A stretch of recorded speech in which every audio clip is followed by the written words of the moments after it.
घने जंगल के बीचों बीच एक बरगद का पेड़ था। उसी पेड़ के नीचे जंगल का सबसे ताकतवर हाथी गजराज रहा करता था। उसकी चाल से जमीन कांप जाती थी और उसकी चिंगार से दूर दूर तक जानवर डर जाते थे। गजराज को अपनी ताकत पर बहुत घमंड था। वो मानता था कि इस जंगल में सबसे ज्यादा अहमियत उसी की है। उसी बरगद की जड़ों के पास एक नन्हा सा चूहा रहता था। नाम था चिंकी। चिंकी छोटा जरूर था, लेकिन बहुत समझदार और तेज दिमाग वाला। वो ज्यादा बोलता नहीं था, बस सब कुछ ध्यान से देखता रहता था। एक दिन जंगल में सभा हुई। सभी जानवरों को पानी की कमी की चिंता थी। नदी सूखने लगी थी और नए रास्ते की जरूरत थी। सभा में गजराज बोला, मैं हाथी हूं, मुझसे बड़ा और समझदार यहां कोई नहीं, फैसला भी मैं ही करूंगा। चिंकी ने धीरे से कहा, अगर हम नदी की दिशा बदल दें तो? इतना सुनते ही गजराज जोर से हंसा।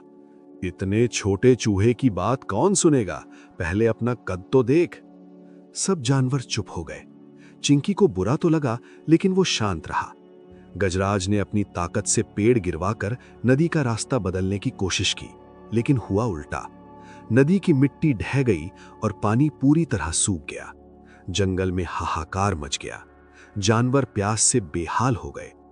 गजराज परेशान था, लेकिन उसका घमंड उसे किसी से सलाह लेने नहीं दे रहा था। रात के समय चिंकी चुपचाप नदी के सूखे हिस्से तक गया। उसने देखा कि नीचे पानी की एक पतली धारा अब भी बह रही है, बस रास्ता बंद हो गया था। चिंकी अपनी छोटी सी सुरंग बनाने की कला जानता था।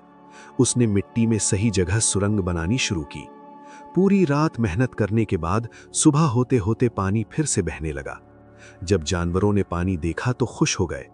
गजराज को पता चला कि ये सब चिंकी ने किया है।